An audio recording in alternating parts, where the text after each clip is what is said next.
Gamit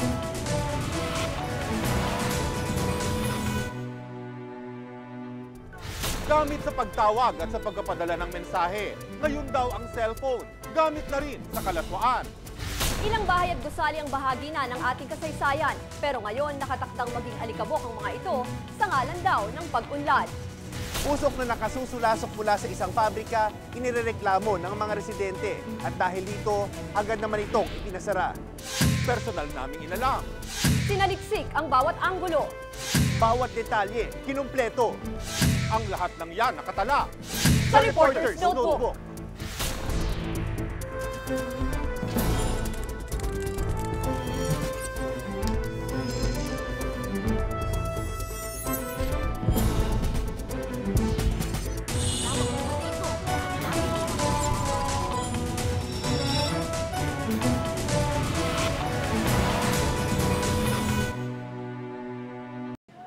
Sa halagang piso-piso, maaaring maipasa ang impormasyon, pero hindi na lang sa komunikasyon gamit ang mga cellphone. Pati na rin daw sa pagpapakalat ng mga malalaswang video.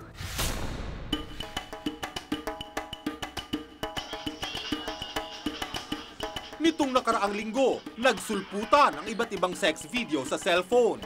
Ang mga tampok, mga artista raw na hubad o nakikipagtalik. Isa sa mga sinasabing laman ng mga sex videong ito ay si Ethel Buba at ang kanyang nobyong si Alex Crisano. Ayon kay Ethel, biktima lamang siya ng makabagong teknolohiya. Siguro hindi niya pa alam na alam yung buong katawan ko. Oo. Magkaiba po kami ng kamay kasi para pong luya ang kamay ko. Napakaganda ng kamay ng girl. Pero di lang pala mga sikat na tao ang nasasangkot sa mga ganitong iskandalo. Pati mga estudyante, mayroon na rin umanong mga sex video na kumakalat. Ang problema, dahil sa modernong teknolohiya, madaling maipasa ang ganitong mga imahe at eksena. Si Benji, di niya tunay na pangalan, 15 taong gulang pa lang, pero mulat na sa sex. Sa mura niyang edad, nahuhumaling na siya sa pangungulekta ng mga sex video, lalo na't madali itong makuha. Binibigay ko sa akin, pinipilit ko siya na ipasa sa akin. Ay, gano'n? Bakit? Wala, maganda eh. Isa lang si Benji sa maaaring libu-libong kabataan na malaya at abot kayang nakakakuha ng sex video sa pamamagitan ng isang pindutan lang. Kung dati sa VCD, DVD at internet lamang natin napapanood ang malalaswang palabas, ngayon sa cellphone, kumakalat na rin ang mahahalay na videos. Kaya nating sugpuin ito.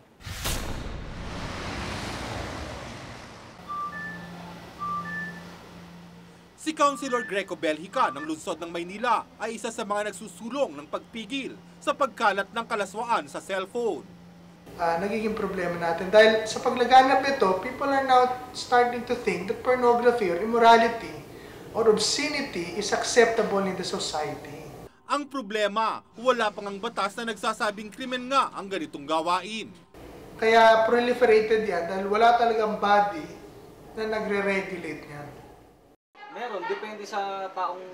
Si Robert, di niya tunay na pangalan, 24 na taong gulang at mahilig mag-download ng mga sex video mula sa internet.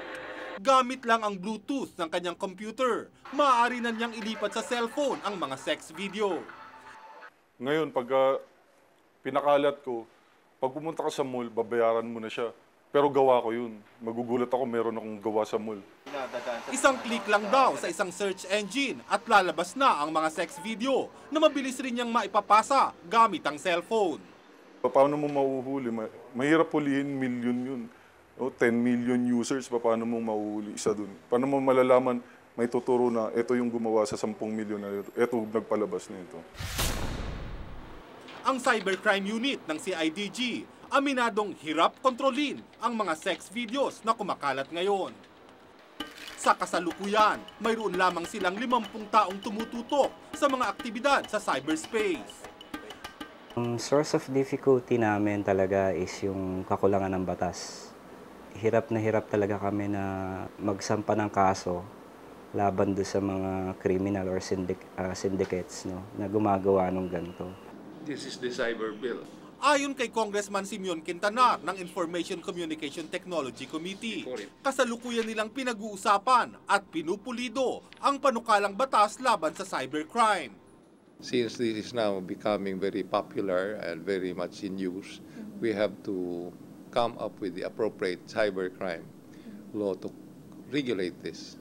Sa ibang bansa, gaya ng USA, Australia at United Kingdom, mahigpit na ipinatutupad ang mga batas laban sa cybercrimes. Ayon sa National Telecommunications Commission o NTC, di nila namomonitor ang mga ipinapasa sa cellphone. Meron ba kaming authority over content dahil even sa loob ng cellphone na yan, mga videos? Pag-aaralan po namin yun dahil right now, we don't deal with content. Ngayon pa lang daw sila makikipag-ugnayan sa mga telecommunications company tungkol sa pagsala sa madalaswang video sa cellphone dahil ngayon lang nila ito nabalitaan. We will do our share by already alerting them or telling them that the possibility of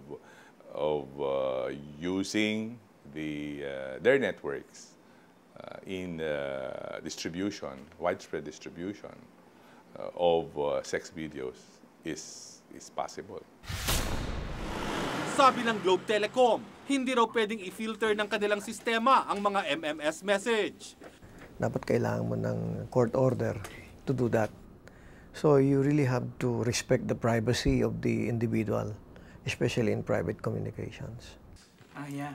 Pero kung may nagrereklamo raw na nakatanggap ng malaswang mensahe, maaaring imbestigahan ng Globe ang numerong nagpadala. They can just report it to us, to our customer service, na may mga nagpapadala sa akin na ganito at itong numero niya, and we will try to assist them. Sometimes it might even go to as far as reporting it to National Telecommunications Commission para mabigyan kami ng go signal para i-cut off yung number na yun. Tingin rin ng Smart, malalabag ang karapatan sa privacy kung imo-monitor ang mga mensahe. If it's an MMS na pinadala mo from one person to another, it's a private communication. Hindi, bawal po sa amin. Kung ang ginamit nitong mga, nang nagkakalat ito mga sex videos ay yung Bluetooth or yung infrared to transfer that material from one cell phone to another cell phone, mas lalong hindi mamomonitor yun ng network operator because in those cases, hindi na ginagamit yung network at all. Pero bukod sa mga sex video na pinagpapasapasahan sa cellphone, maaari rin palang maging instrumento ng sex chat ang cellphone. Pati mga pornographic websites, pwede na rin mabuksan ng mabilisan. Yung internet is unfiltered. So you have access to all of the websites that are available. Smart itself is not an ISP, no? It's a carrier. Ang ginagawa namin ay nagpo-provide ng connection to connectivity, no? Pero yung access sa internet mismo is another entity. There's an ISP. Kami na lang yung channel. So we don't really know what is yung content. Sa ngayon, tila mahina ang ating kakayahan na pigilan ang pagkalat ng mahahalay na imahe sa cellphone. Kaya't ang pagkakaroon raw ng responsibilidad ng bawat isa, lalo na ng mga magulang, ang maaaring ipanlaban. As a nation, na pagtulong-tulungan is to restore the values and morality back into our society.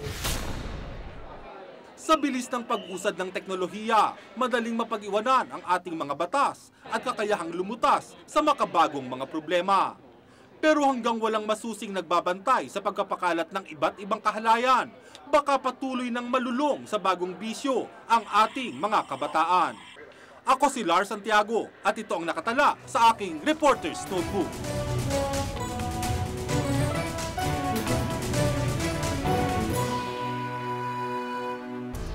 Sa bahay na ito sa Binondo pinanganak ang bayaning si Antonio Luna noong 1866 pero tila napabayaan na ang makasaysayang lugar na ito.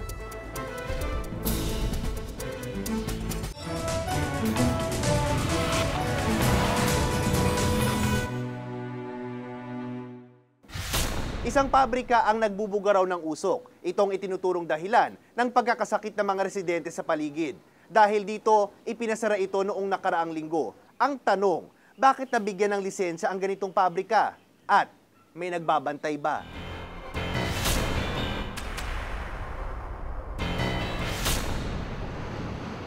Noong isang linggo ay inilabas namin ang reklamo ng mga residente at paaralan sa Cavite laban sa Sonic Steel Factory, isang pabrika ng yero. Nakalalason daw ang binubuga nitong usok. Matapos ang investigasyon na ginawa ng Department of Environment and Natural Resources o DENR, sinuspindi nila ang Environment Compliance Certificate o ECC ng naturang kumpanya noon ding nakaraang Martes. Ang ECC ay isang patunay na hindi nakapipinsala ang isang pabrika sa kanyang paligid. May mga violation na nakita doon. Ang mga violation, yun nga, nakita na non-submission ng self-monitoring report sila. Pangalawa, merong silang mga hazardous waste na hindi nire-report na dapat nire-report sa amin. Hindi ito ang unang pagkakataon na naireklamo ang isang pabrika. Noong September 10, 26 na estudyante ng San Joaquin Elementary School sa Pasig ang isinugod sa ospital dahil sa biglang pagkahilo, ang itinuturong dahilan. Sumingaw na sulfur mula sa isang factory na gumagawa nito, ang LMG Chemicals. Nahirapan po uminom. Tapos ano yung sabi sa doktor? Magpahinga daw po. So hindi ka na pumasok sa klase? Opo. Ilang araw po hindi napasok sa klase? 3 po.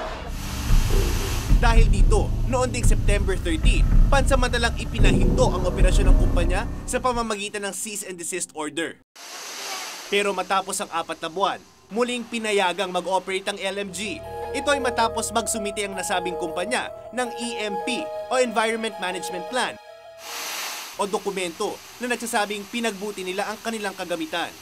Nag-add kami ng 2 pang additional na sampling equipment para sa mga barangay para ma-detect nila yung concentration ng pollutants dun sa areas nila. Ayon sa mga opisyal ng LMG, nagpalit na sila ng ibang makina at safety measure gauge.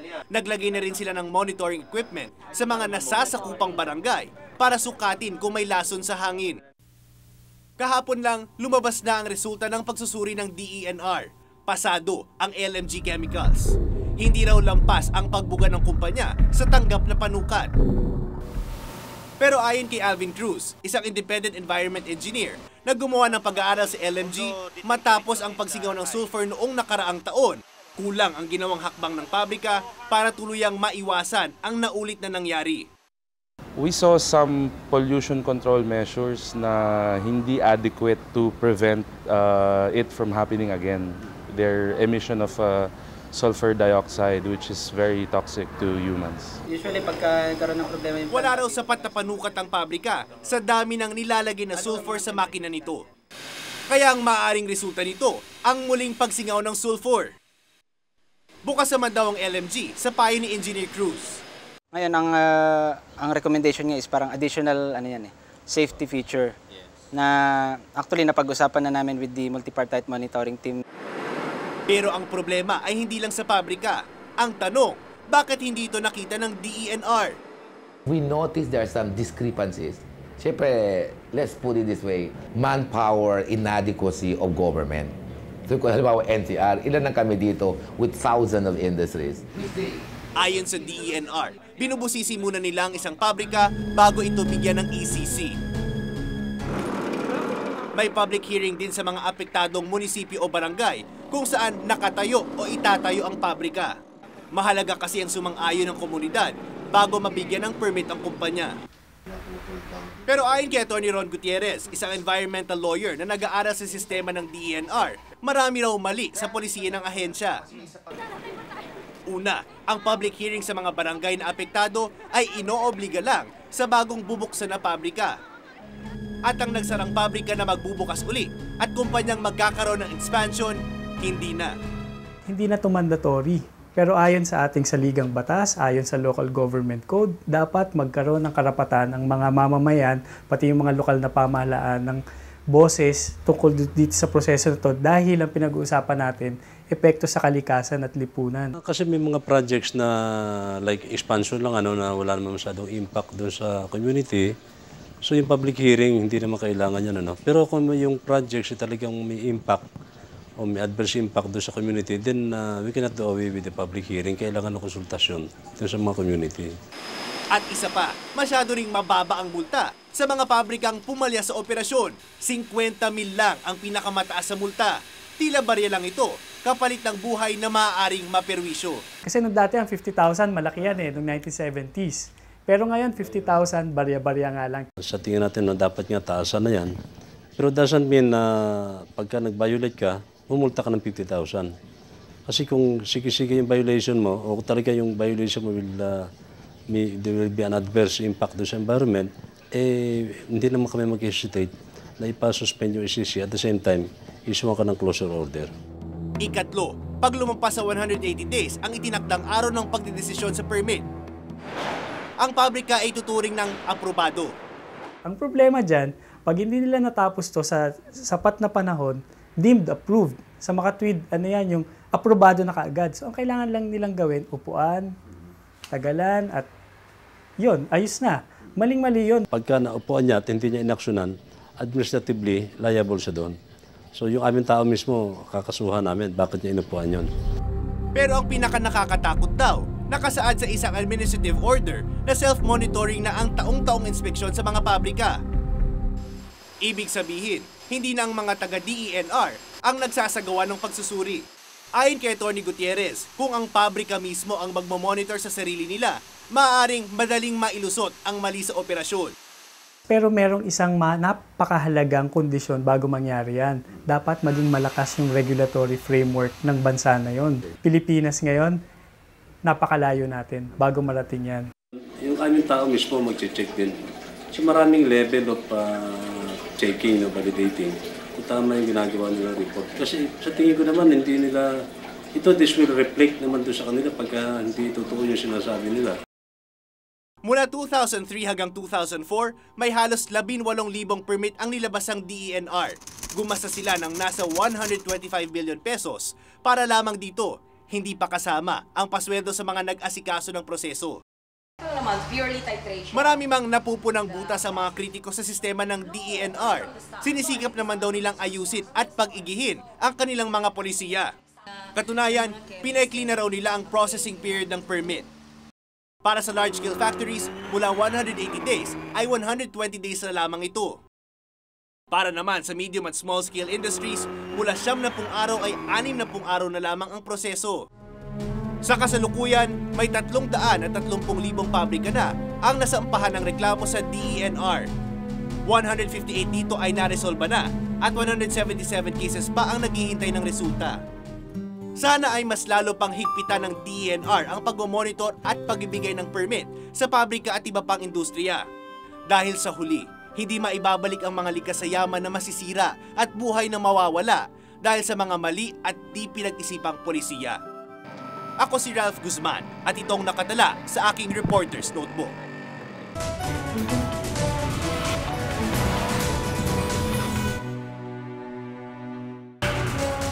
Paglapastangan sa mga lugar at bagay na makasaysayan, ibubulgar ng Reporter's Notebook.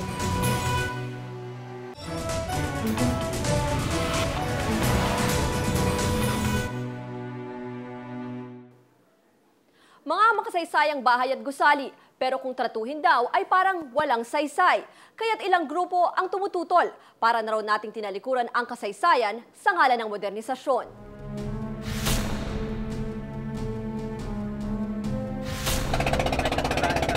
Puspusan ang pagpupromote ngayon ng Department of Tourism sa mga magagandang tanawing ito sa Bohol. Pero bukod dito, ang di alam ng marami, may iba pang yaman ng Bohol, ang mga makasaysayang lugar dito. Mahigit 1 linggo na ang nakararaan ng muntik gibain ng mga ancestral house sa Baclayon, Bohol. Nasimula na ang road widening ng Department of Public Works and Highways o DPWH. Ang 10 may-ari ng mga ancestral house naglagay ng karatula sa harap ng kanilang mga bahay. Bahan di diligubon. Ibig sabihin, ating kayamanan huwag sirain. To demolish that place, spare us from this because we want to preserve this. Taong 1617 nang itayo ang bahay na ito. Minana pa raw ni Free ni Ongke sa kanilang kanununuan. Nais daw nilang masilayan pa ito ng mga susunod pang henerasyon.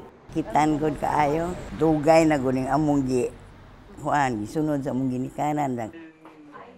Ang bahay na ito ginawa noong 1838. Dito raw nagpupulong ang grupo ni Francisco Dagohoy na namuno sa pinakabatagal na pag-aaklas laban sa mga Kastila.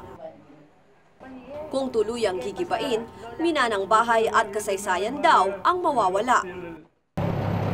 Ngayon pa nga lang, apektado na ng road widening ang isa pang makasaysayang rebulto sa Baclayon.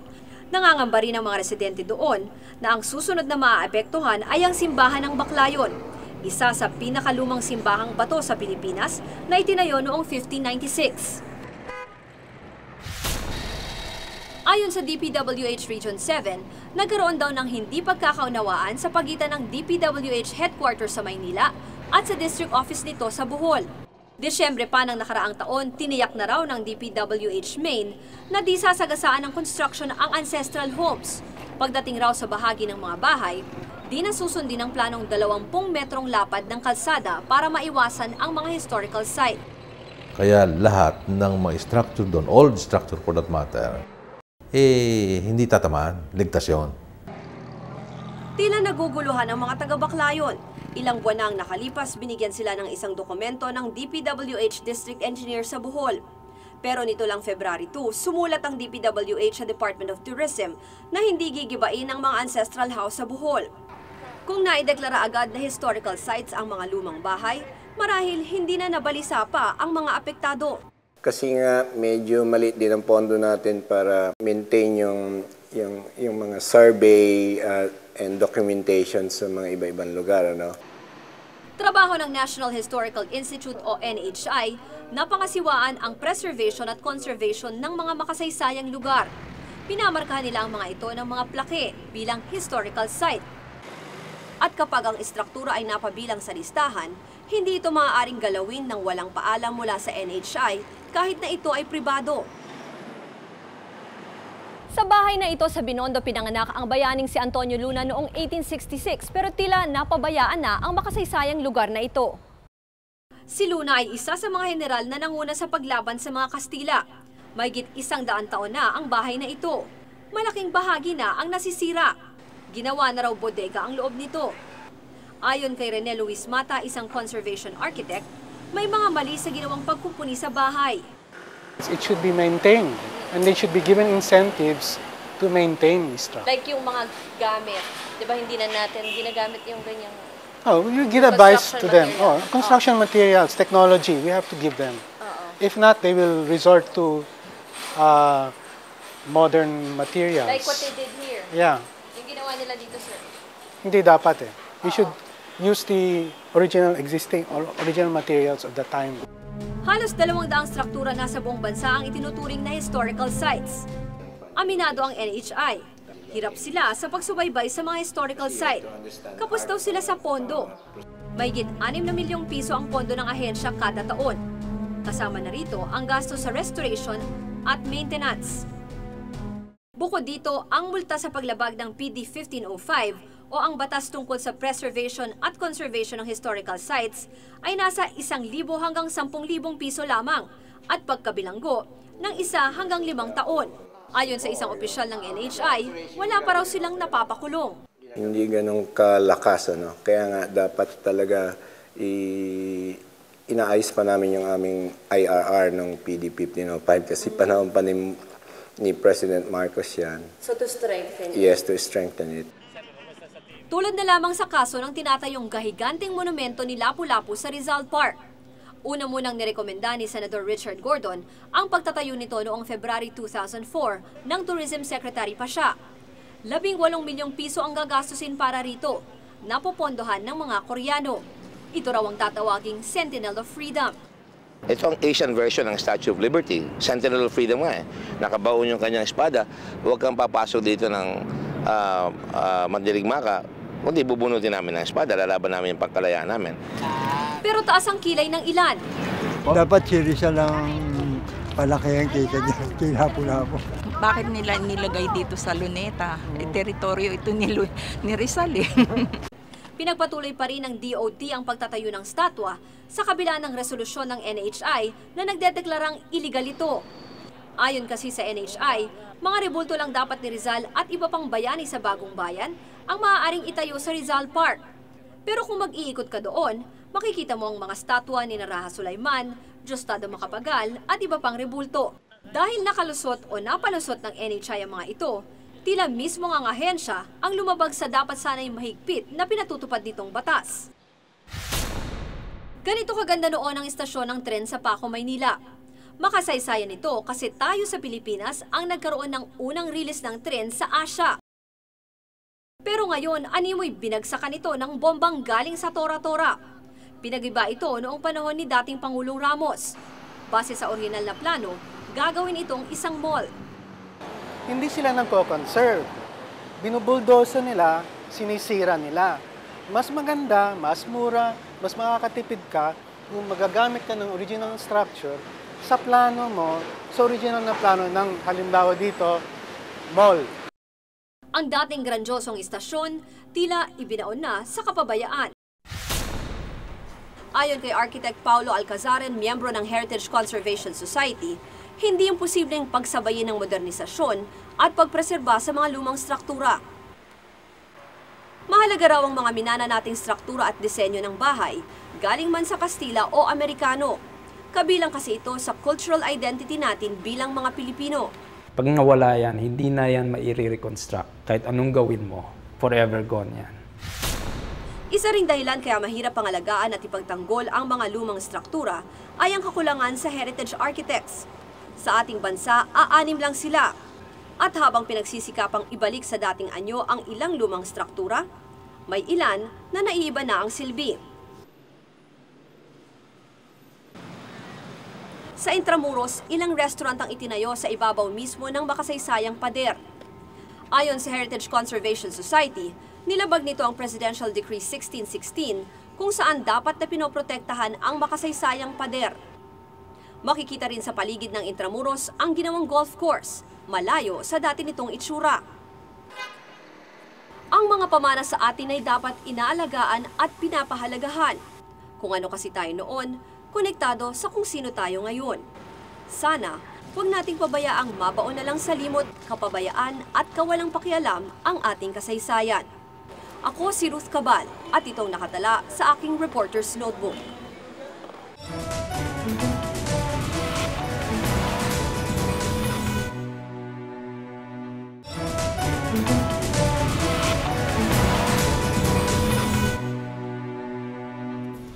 Kung may nais kayong ipasiyasat na issue o balita, maaari kayong tumawag sa 928-4239. Maaari din kayong mag-email sa amin sa reportersnotebook@gmanetwork.com.